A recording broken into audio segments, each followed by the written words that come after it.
അല്ലാഹു സുബ്ഹാനഹു വ തആല പ്രതീക്ഷയോടെ അല്ലാഹുവിന്റെ കരങ്ങൾ നീട്ടി കാത്തു നിൽക്കുകയാണ് എന്ന് പറഞ്ഞാൽ അല്ലാഹു പുറത്തു കൊടുക്കാൻ തയ്യാറായി നിൽക്കുകയാണ്. പകലിൽ തെറ്റ് ചെയ്യുന്ന ആളുകളെ അല്ലാഹു സുബ്ഹാനഹു വ തആല രാത്രിയിൽ പ്രതീക്ഷയോടുകൂടി കാത്തു നിൽക്കുകയാണ്. എന്റെ അടിമ എന്നോടൊന്ന് പൊറുക്കലിന് ചോദിക്കുമോ, എന്റെ അടിമ എന്നോടൊന്ന് പൊറുക്കലിന് ചോദിക്കുമോ.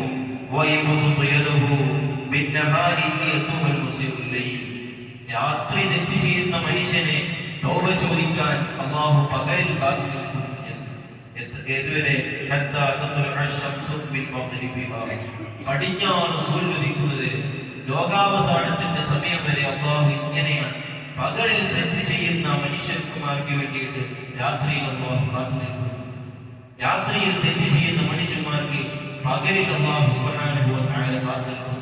അടിമകളെ ചോദിക്കൂ. കാരണം കാരുണ്യം ചെയ്യുക എന്നുള്ളത് അല്ലാഹുവിന് അത്രയും വലിയ ഇഷ്ടമുള്ള കാര്യമാണ്. അടിമകളോട് അത്രമേൽ താല്പര്യം. ഹദീസിൽ ഇങ്ങനെ പറഞ്ഞിട്ടുണ്ടല്ലോ, നിങ്ങൾ തെറ്റ് ചെയ്യുന്ന ആളുകളല്ലെങ്കിൽ നിങ്ങളെ ഇവിടുന്ന് ഒഴിവാക്കി തെറ്റുകാരായ ആളുകളെ ഇവിടെ കൊണ്ടുവരികയും അവർ തെറ്റ് ചെയ്യുകയും അവർ അല്ലാഹുവിനോട് പൊറുക്കലിനെ ചോദിക്കുകയും ഞാൻ അവർക്ക് പുറത്തു കൊടുക്കുകയും ചെയ്യും. ഇത് തെറ്റ് ചെയ്യാനുള്ള അവസരമാക്കി പറഞ്ഞതല്ല, പക്ഷേ അത്രമേൽ പുറത്തു കൊടുക്കാൻ ഇഷ്ടമുള്ള ഒരു തമ്പുരാൻ നമുക്കുണ്ടായിട്ട് ചോദിക്കാത്തവൻ തന്നെയാണ് പരാജയപ്പെട്ടവൻ എന്ന് നമ്മൾ മനസ്സിലാക്കണം. അതുകൊണ്ട്